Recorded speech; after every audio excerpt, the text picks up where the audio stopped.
The quiet girl in the hallway. The sky over downtown Los Angeles was gray and heavy, almost like it had forgotten how to shine. People moved fast on the streets, rushing to be somewhere, heads down, hearts closed. Inside the Grand Belmont Hotel, the marble floors reflected crystal chandeliers above. The lobby smelled like expensive perfume and polished wood.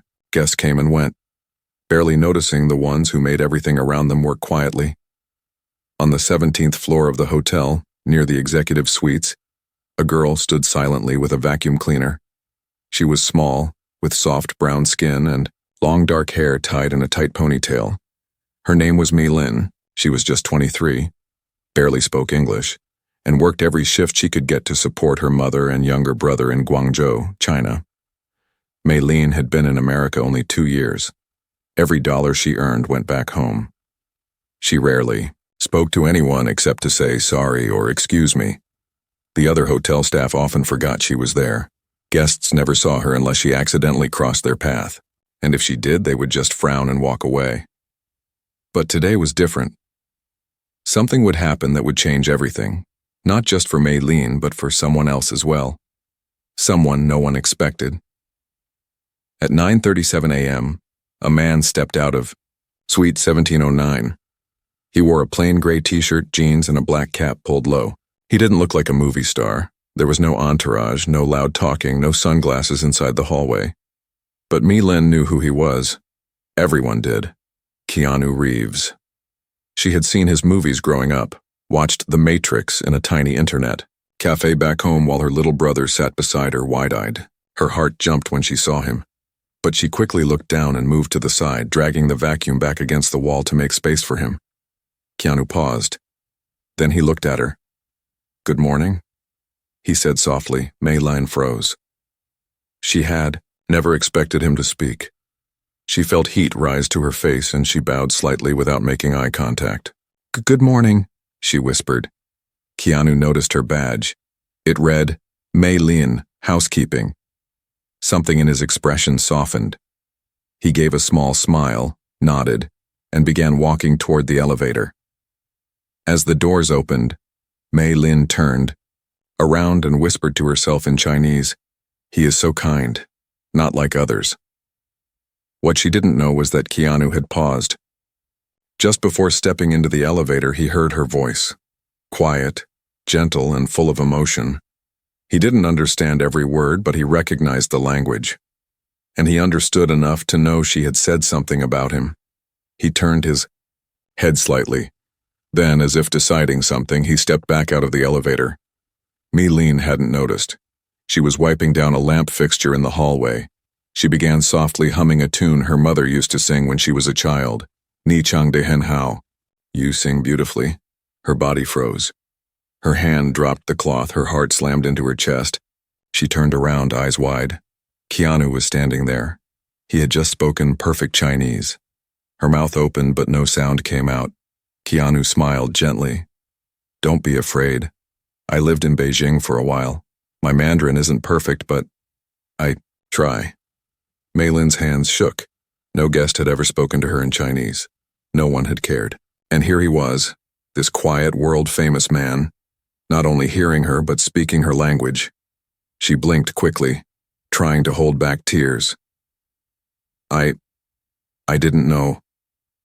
He stepped closer, keeping his voice soft. "You were singing something that reminded me of someone I lost. Your voice. It was peaceful." She looked down, embarrassed. "I'm sorry. I shouldn't be singing while working." "No," Keanu said. "You should never apologize for kindness or beauty." In that moment, the hotel hallway felt like a different world. Time slowed. The noise of vacuum cleaners and hotel phones faded away. It was just her and him, two strangers from different lives connected by language, music, and a shared humanity. But this was just the beginning. Over the next few days, something strange began to happen. Keanu stayed in that suite for 3 more nights. Every morning he passed Mei Lin in the hallway. Every time he greeted her in Mandarin. Sometimes it was just good morning. Sometimes he would ask how her family was. Once he even offered her a fresh croissant he had brought from the cafe downstairs. Maylin didn't know how to react. No guest had ever been this kind. But Keanu wasn't trying to impress her. He wasn't acting like a celebrity. He was simply being human. And every act of kindness left a mark on her heart. But the hotel staff began to notice. Whispers started. A few housekeepers gave her jealous looks. One manager pulled her aside. "Don't talk to the guests unless they talk to you," he said sharply. "And don't make them uncomfortable." Maylin nodded quickly. "I'm sorry." But the warning didn't stop Keanu. On the fourth morning, he found her in the hallway again. This time she looked nervous. "Are you okay?" he asked. She forced a small smile. "Yes, just tired." He studied her face for a moment. Then he said something unexpected. "I'm hosting a small gathering downstairs tonight. It's just a few people. No cameras, no press. Would you come?" Her eyes widened. "Me? Yes. You?" She hesitated. "But I'm staff. You're human. And tonight, that's enough." She didn't know what to say. Her heart raced. No one had ever invited her to anything. She had never been to a party. She had no dress. She had nothing to wear. He saw the panic in her eyes. "If you change your mind," he said, "just come to the rooftop lounge at 7. You'll be welcome." Then he walked away. Maylin stood frozen in the hallway for a long time. She didn't move. The vacuum cleaner stayed silent. Downstairs in the break room, she sat alone during her lunch, staring at her reflection in the microwave door. Her uniform was plain, her shoes were old, her hair was tired. She didn't belong at a party with rich, famous people, but then she remembered something her mother used to say. Kindness is like light. You don't have to wear diamonds to reflect it. And at 6:45 p.m., Maylin walked up to the rooftop lounge. She wore her best shoes and a long, simple white dress she had saved for a special moment. Her hands trembled. Her breath was tight. As the elevator opened, she stepped out. And what she saw next would stay with her forever. The rooftop night that changed everything. When Maylin stepped onto the rooftop of the Belmont Hotel, the world around her seemed to shift. It was nothing like the hallways or laundry rooms she spent her days in. The soft glow of string lights moved gently in the breeze. Small tables surrounded a glowing pool and soft jazz played in the background. The city lights stretched far into the horizon, blinking like stars that had fallen to earth.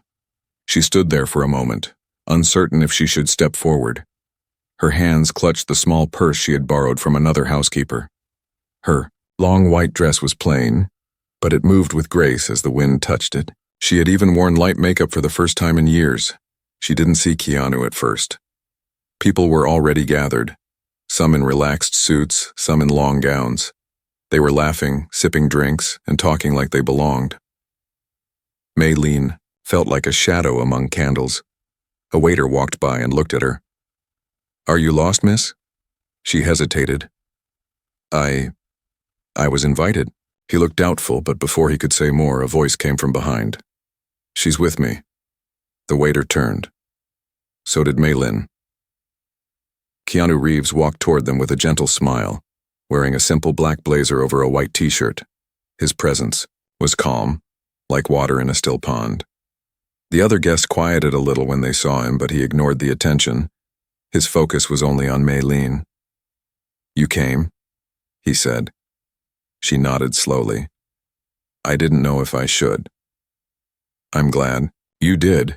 He offered his hand. She hesitated, then placed hers in his. He led her to a quiet table near the edge of the rooftop, away from the noise. From there, they could see the full view of Los Angeles below. "This is beautiful," she whispered. "Yes," Keanu said, "and it's better with good company." They sat in silence for a moment, then he said, "Tell me about your home, your family." No one had ever asked her that in America, not once, but now, under the soft rooftop lights, she opened her heart. She told him about her mother who used to work in a noodle shop back in Guangzhou. She spoke about her little brother, Hao, who loved American movies and dreamed of becoming an engineer. She shared how her father had died in a flood when she was only 10, and how her mother had raised them both by herself. She told him about coming to America, how she had taken a loan, flown alone, and started cleaning rooms to pay for her brother's school. How she sent home every dollar she could. How she sometimes cried herself to sleep but never let anyone see. Keanu listened, not interrupting once. "You're brave," he said quietly when she finished. "No," she replied. "I'm just surviving." "That's what brave people say," he replied. The night went on. He introduced her to a few people, writers, artists, and crew members from a film he had just finished. No one laughed at her accent. No one looked down on her. They smiled, they listened, and they treated her like she mattered, but not everyone was kind. Near the bar, a woman in a golden dress whispered to another guest, pointing in Maylene's direction. "Is that the maid?" she said, not realizing. Her voice could carry. Maylene heard. Her face dropped. She stood up quickly.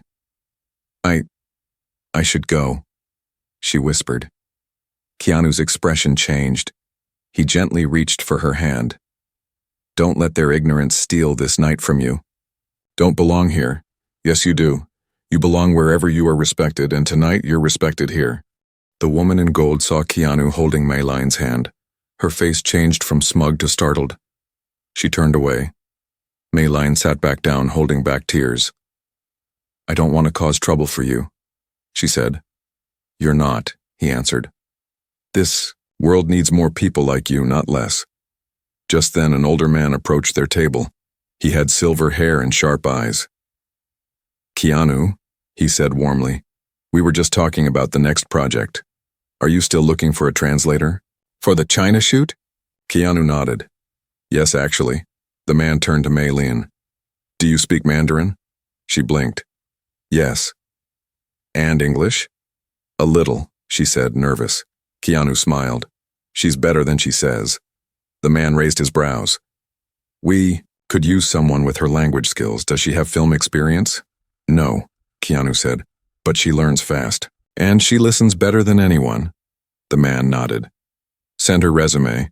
If Keanu believes in her, that's enough for me." Maylene sat frozen. When the man walked away, she turned to Keanu. What just happened?" "I don't know," he said with a grin. "Maybe something good?"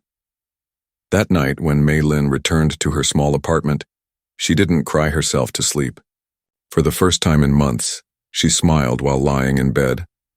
Not because her life had suddenly changed, not yet, but because someone had seen her. Not as a cleaner, not as a background figure, but as a person worth knowing.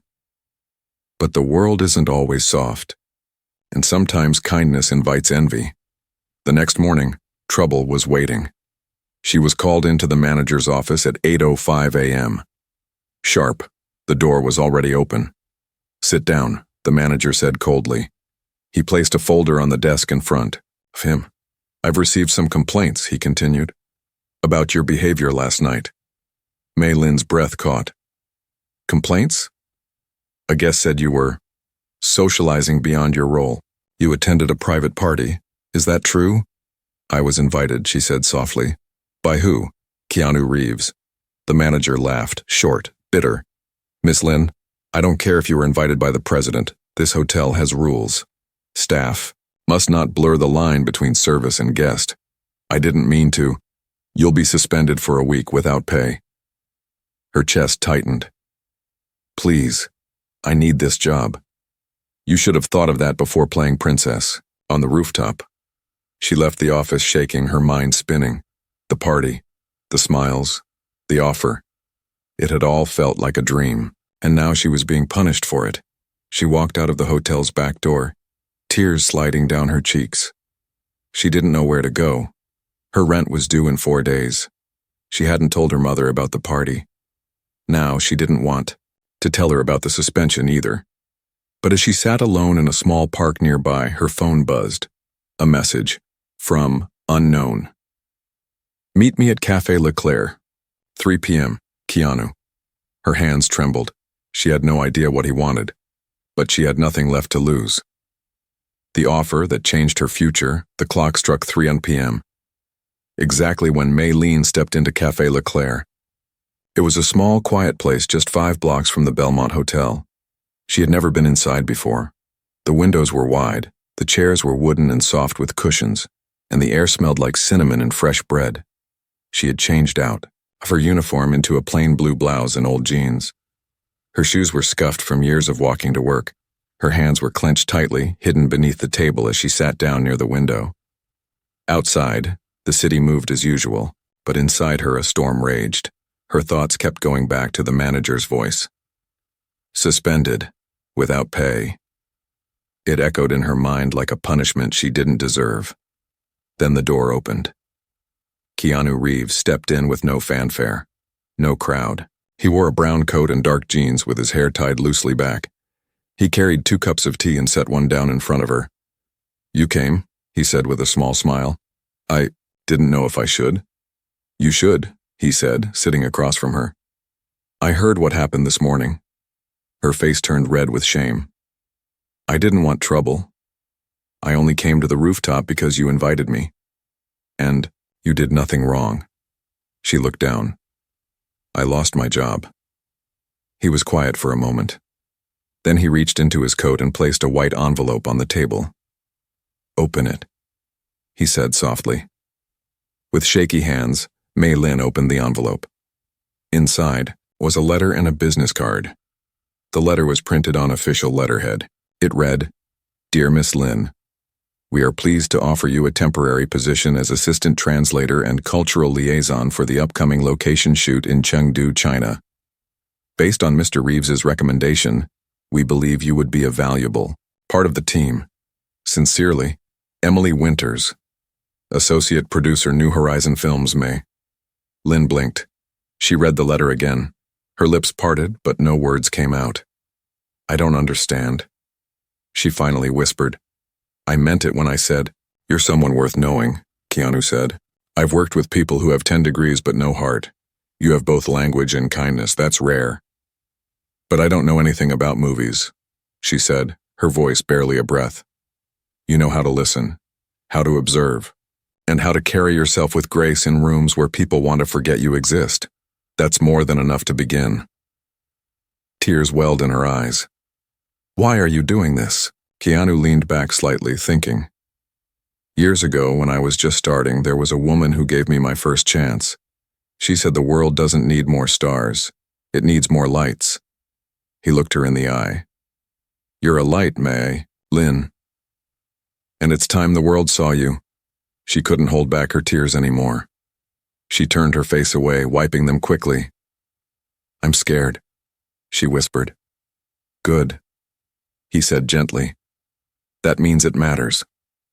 After a long pause, she looked at him. "What would I have to do?" "You'd fly to Chengdu with us next month. Help the crew navigate the local customs, translate where needed, and assist during filming. It's a 2-month contract. You'll be paid well. And if it goes well, maybe more." Her mind spun. She had never left California since arriving. In the US, she had never been on a set. But something inside her, something quiet and brave, began to stir. She nodded slowly. "Okay, I'll try." Keanu smiled. "Good. Now drink your tea. You'll need your strength." 3 weeks later, Maylin stood at the airport with a small suitcase in hand. Her flight to Chengdu was at gate 17. She had a new coat, new shoes, and a badge that read, "Production Crew, New Horizon Films." Her name was on the list. Her seat was in business class. For the first time, she didn't feel like she was sneaking through life. She belonged. When she arrived in China, the production crew welcomed her warmly. The lead producer, Emily Winters, shook her hand and said, "We've heard a lot about you. Keanu says you're the one to watch." Each day on set was a challenge. She had to translate complex instructions, help calm locals when equipment blocked, narrow streets, and explain cultural details the crew didn't understand. Once she even helped rewrite a scene so it felt more real to Chinese audiences. But she wasn't alone. Keanu checked in with her daily, never treating her like a helper, but always like an equal. He watched her grow more confident. And others did too. One afternoon, while sitting under a large shade tent during a break, a young actress from the crew turned to me. "Eileen, how did you get this job?" she asked. Mei Lin thought for a moment. "I cleaned a hotel room," she said with a smile, "and then someone heard me sing." The actress looked confused, but Keanu, sitting nearby, grinned. On the last week of the shoot, something unexpected happened. The assistant director got sick and had to leave. Schedules began to slip. Tensions rose. A major scene had to be coordinated in a busy market street, and no one could figure out how to set it up without upsetting the locals. Mei Lin stepped forward. "We can try the morning market," she suggested. "Locals are friendly there, and if we offer to feature their stalls in the film, they'll help." The director was doubtful at first, but Keanu nodded. "Let's trust her." It worked. The scene was filmed in 2 days instead of 4. The crew cheered. The producer called it the most authentic part of the movie. At the wrap party, held in a quiet garden near the hotel, Emily Winters raised a glass. "To Mei Lin," she said, "who came as a translator and left as one of us." Everyone clapped. Mei Lin stood in the corner, smiling quietly. She didn't like being the center of attention. But for the first time, she didn't feel like a ghost in the room. Keanu walked over. "You did well," he said. "I just helped." "No," he said. "You changed the rhythm of the whole set." She looked up at him. "How do I thank you?" "Live well," he said simply. "And someday, pass it forward."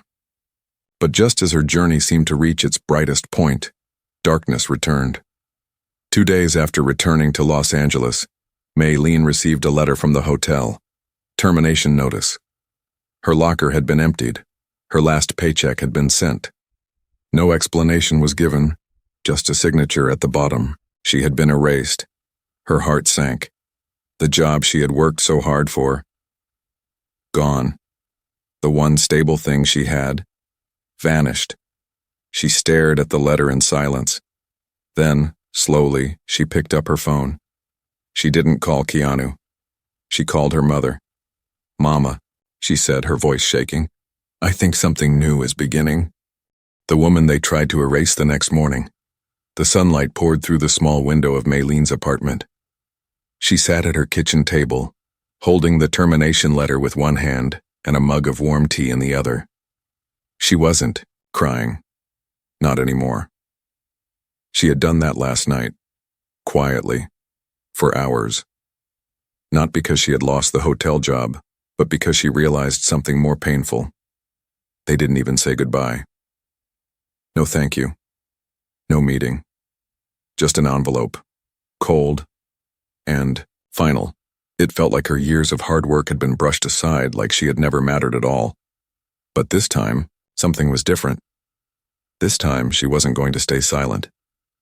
At noon, she took the bus downtown and walked into a small legal aid center tucked between a dentist's office and a laundromat. Inside, she met a kind young lawyer named Rachel. She was sharp, patient, and deeply familiar with workers' rights in California. Mei Lin handed her the letter and told her the whole story. The rooftop invitation, the manager's warning, the suspension, and then, the final termination after. Her return from the film set, Rachel read everything carefully. "They punished you," she said, "for being seen." Mei Lin looked down. "I didn't do anything wrong." "No," Rachel said firmly. "You didn't. And they know it. They're just afraid that if someone like you rises, others will too. Can anything be done? More than you think."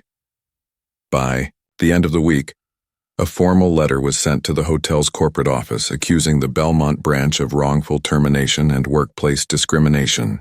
Attached were timelines, testimonies, and photos of Mei Lin with the film crew, all showing she had been treated with respect and professionalism. But the hotel ignored it, so the story had to find another way. Keanu Reeves sat in a quiet office in Hollywood Hills reading through the same letter Rachel had sent. His brows lowered slightly as he read. When he finished, he picked up his phone and dialed a number. "Hey, it's Keanu.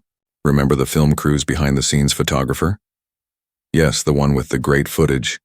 I need a short clip pulled. Something real, something powerful." The scene in Chengdu with the morning market, Mei Lin's call, and a few shots. For on set helping the team. For what? The person asked. A message, he said. 2 days later, a short video appeared on Keanu's verified social media accounts. It wasn't a trailer, it wasn't a promo. It was a tribute. The video opened with shots of a busy Chinese market.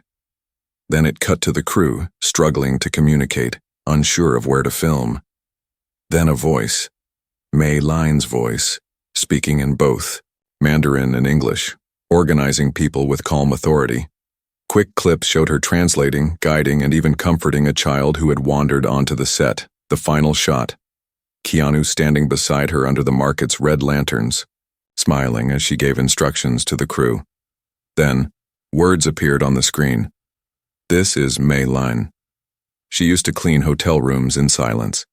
Now, she's helping build stories that reach across cultures. Talent has no uniform. Courage has no badge. We see her. Do you?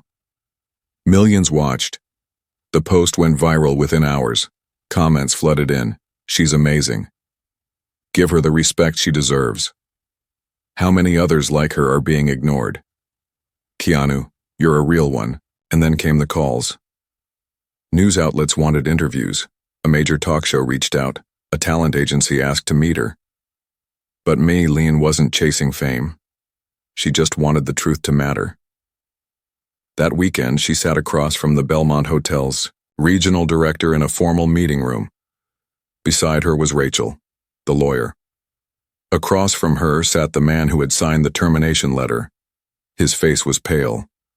The video had shaken up the entire company. Guests were calling. Reporters were asking questions.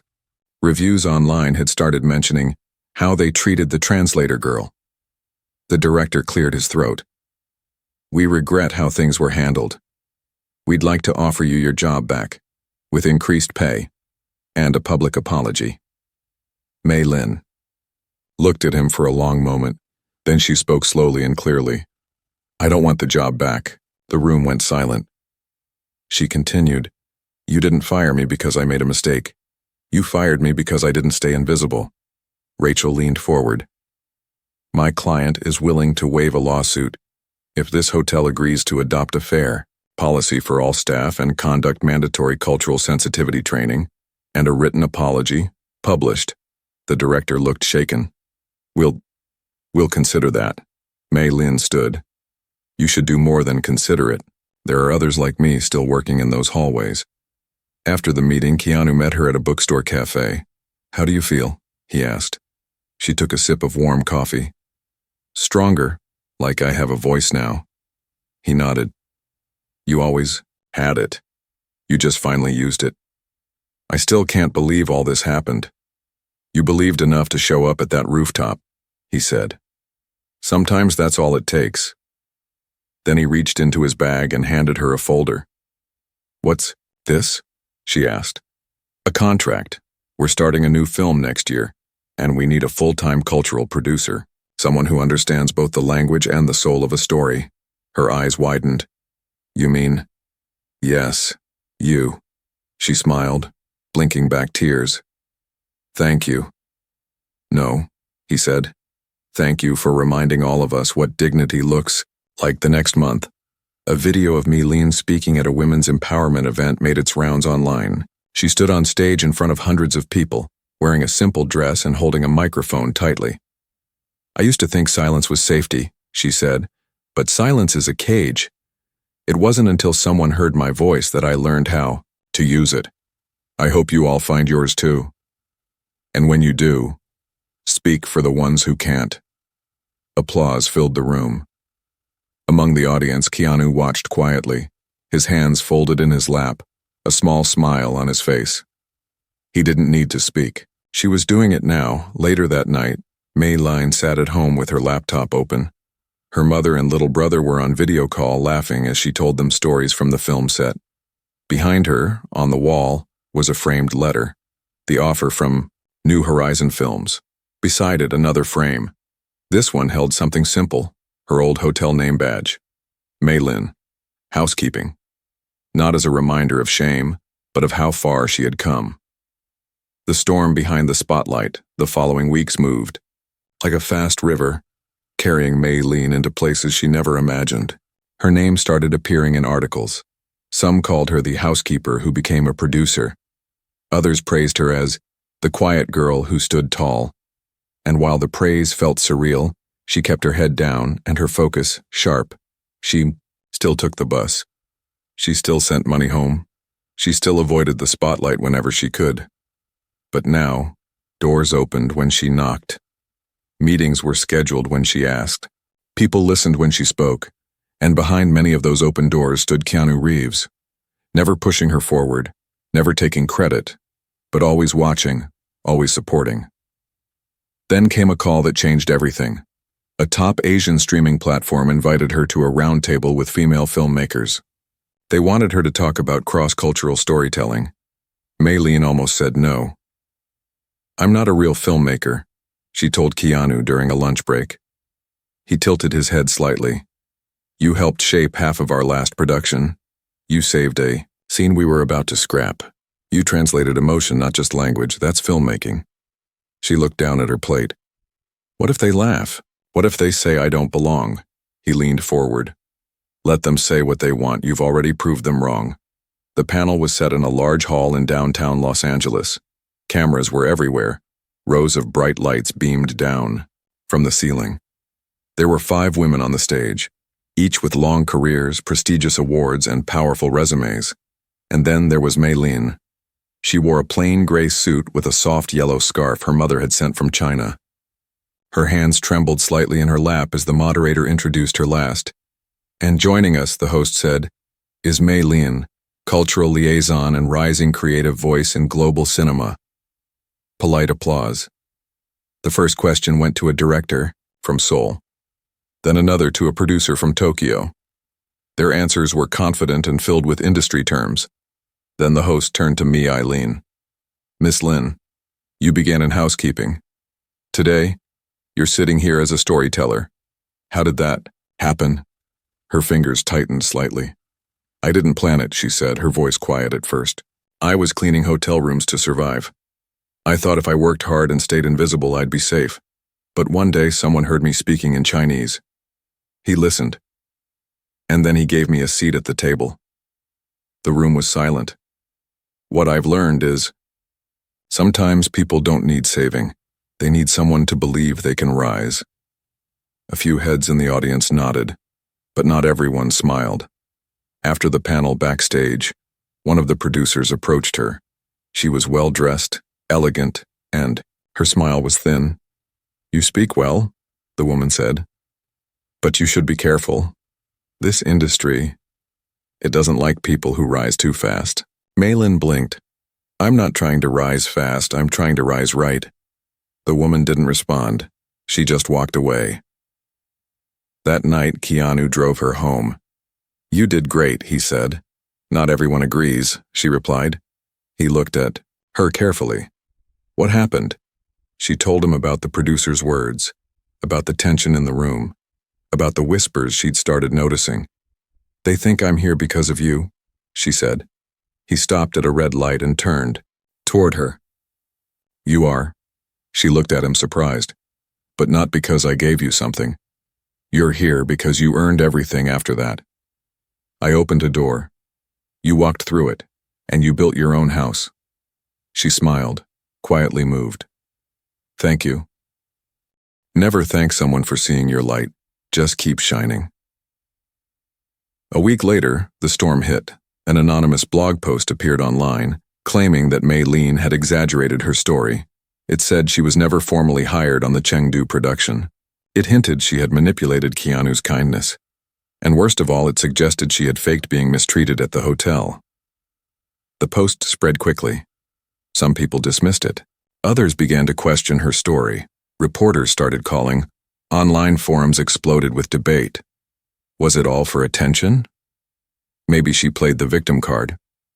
Keanu got fooled. Maylene stayed silent for 2 days. She didn't sleep, barely ate. She sat on her couch, phone turned face down, staring at the wall. Rachel, her lawyer friend, called. Don't panic. This was designed to hurt you, but we can respond. Mei Lin shook her head. What if people believe it? What if I lose everything?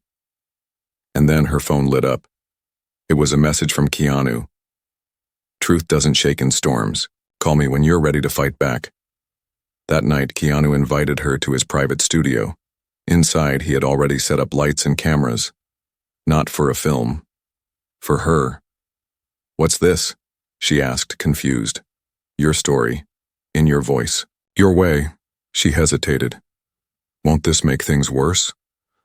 Silence lets lies grow. But your truth. It has power.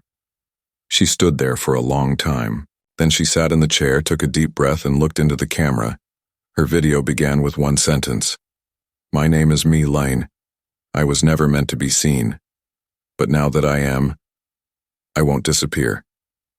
She shared her journey, her struggles, the fear, the kindness, the betrayal. She read parts of the hotel letter. She showed the film contract. She spoke slowly, simply, honestly. I don't want fame. I don't want revenge. I just want the truth to have a place in this world. When the video ended, she looked straight into the lens and said, To every girl cleaning rooms while dreaming bigger, I see you, and I believe in you.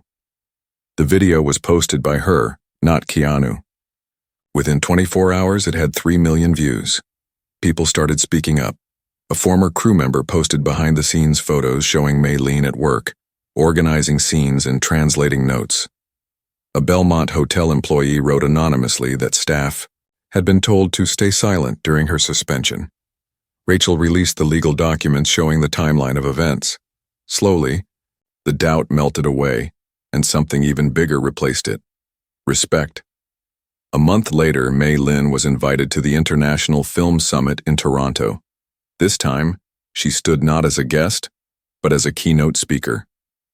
Keanu watched from the wings as she walked on stage, head high, voice strong. Our voices were never small, she said. They were just unheard, but now, the world is listening, and it was. Her voice reached the world. Toronto was colder than she expected. Snowflakes floated down in the early morning light, resting softly on rooftops and shoulders. But inside the grand summit hall, the atmosphere was electric. Red carpets, flashing lights, cameras rolling. Journalists from every corner of the world had gathered. But Mei Lin wasn't there for the lights. She stood quietly backstage, waiting for her moment. Dressed in a simple deep blue dress with a silver pendant from her mother around her neck, she felt a calm strength inside her. It had taken months to get here. Months of doubt, courage, pain, and hope. And now, she wasn't just stepping onto a stage. She was stepping into her future, a staff member signaled. You're on in 2 minutes. She closed her eyes and took a deep breath. Keanu Reeves stood beside her. His voice was quiet. Remember, he said, you're not just telling your story. You're opening the door for thousands of others. She looked at him with soft eyes. Thank you for always walking beside me, he smiled. You never needed me to walk beside you. You just needed someone to remind you you could walk at all. The host introduced her to thunderous applause. Please welcome. Cultural storyteller, producer, and the voice behind one of the most inspiring movements in film today, Mei Lin. She stepped forward, the bright lights hitting her face. She wasn't nervous. Not anymore. A year ago, she began. I was wiping mirrors in hotel rooms no one remembered staying in. I walked hallways where I was never meant to be seen, only heard in apologies. I believed if I worked hard and stayed silent, maybe, just maybe, I could survive. She paused, letting her words breathe in the silence. But then, someone saw me. Not because I was loud or bold or famous, but because I was kind. And that simple act, being seen, changed everything. She told the story again. This time, not as a victim, but as a builder of her own path. She spoke about the film set in Chengdu, the rooftop invitation, the wrongful suspension, the smear campaign, and most of all, the courage it took to keep going when the world tried to erase her. The truth is, she said, we don't rise alone. I rose because someone reached out a hand. But then I built the steps myself. She looked into the crowd where producers, actors, directors, and dreamers sat. So now, it's our turn. Our industry must stop waiting for kindness to come from individuals like Keanu. We must build systems that protect the quiet ones, the unseen, the workers behind the walls. Applause filled the room. By the time she finished, people were standing. Some were crying, some were smiling through tears. Mei Lin walked off stage, not with shaky steps, but with steady grace. And that's when everything began to change. 3 months later, a new initiative launched across 3 major film studios. The Me Line program, a development track for behind-the-scenes workers in hospitality, cleaning, and translation to transition into creative roles. Mentorship, training, fair contracts. It was real, and it started because she had stood up. But her journey didn't stop there. One evening, she received a handwritten letter from a young girl in Michigan who had watched her speech on a classroom screen. The girl's parents worked as janitors. Her dream was to become a filmmaker. The letter ended with, "Now I know I can do it, because I saw someone like me do it first." Mei Lin placed the letter in a wooden box she kept on her desk. Beside, it was the old hotel badge, and now something new, a call sheet with her name printed at the top. Executive producer, Mei Lin. She had just been named co-producer on a documentary about working-class women across the globe. Not because she had the most connections, but because she had the heart, and the world was finally listening. One warm spring morning, Keanu met her again at Café Leclerc, the same table where everything had begun. She brought him tea this time. "Do you ever miss being invisible?" she asked playfully. He laughed gently. "Some days, yes, but not when I see what being visible can change." She nodded. "I used to think kindness was just a soft thing, something people overlooked. Now I think it's the strongest force we have." He raised his cup. "To quiet strength." They clinked their cups and smiled. Months passed, then a year. Mei Lin's story appeared in textbooks, classrooms, and even a short film that premiered at a global festival. She still sent money, home every month. She still visited her brother's school events online. She still folded her clothes carefully, cleaned her kitchen every Sunday, and whispered thanks before bed. But now she also spoke in rooms filled with leaders. She mentored girls who reminded her of herself. She helped rewrite film scripts so they felt real to the people they represented. And every time someone asked how she got here, she answered the same way. "I sang softly in a hallway, and someone listened." But the most powerful moment came quietly. On a rainy evening in Los Angeles, she stood backstage at a charity fundraiser. The event supported immigrant workers. She wasn't there to speak. She was just attending as a supporter. A young woman walked up nervously. Her uniform showed she worked in food service. She looked down shyly. "Are you Mei Lin?" "Yes," she replied warmly. "Can I hug you?" They hugged quietly, the sound of the rain falling just outside the hall. "I was going to quit my job last month," the girl whispered. "But then I saw your story, and I thought, maybe something good can still happen." Mei Lin held her gently. "Something good will happen," she whispered back.